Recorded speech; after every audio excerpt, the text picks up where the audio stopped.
In your view, was or was not communism a catastrophic failure? Total failure. Total failure. Total so why failure. do you still call yourself a communist?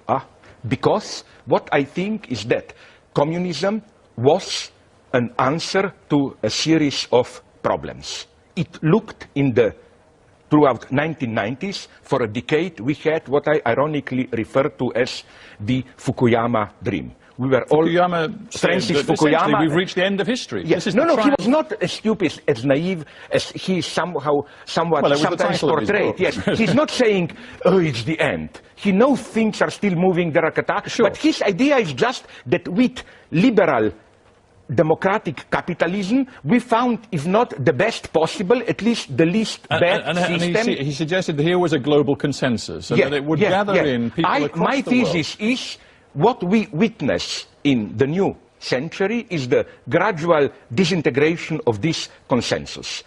For me, wouldn't you agree that even the majority of leftists today, they are let's call them ironically, Fukuyama leftists? Because nobody even talks today, about these old big questions. Is capitalism here to stay? Is democracy, is the state here to stay?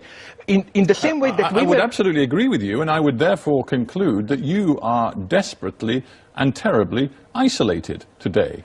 I'm not as isolated, unfortunately, as it may appear to be, because, just let me finish. So the majority of in the same way that when I was young at least, we were dreaming about, remember, socialism with a human face.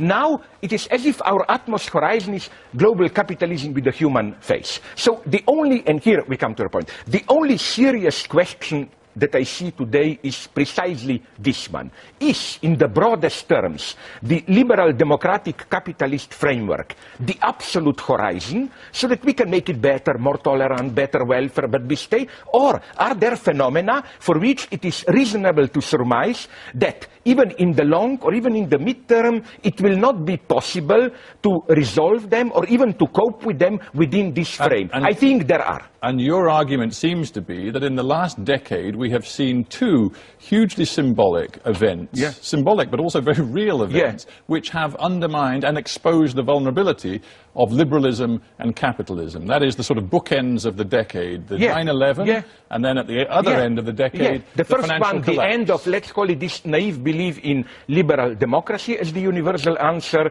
the end of the decade, the financial crisis as the end of this at least naive economic liberalism. And I would put it to you that far from being the exposing of liberal capitalism's weakness, what we have seen with both, in many ways, is the resilience, the adaptability, and the long-running strength of liberalism and capitalism. Let me make something clear. I'm fully aware, I'm not one of those crazy leftists who thought a year ago, oh, you see, the crisis is here, let's get ready for the next phase, socialism or whatever. I am also fully aware of how, except of some old Keynesian formulas, I'm not aware of any convincing radical left alternatives.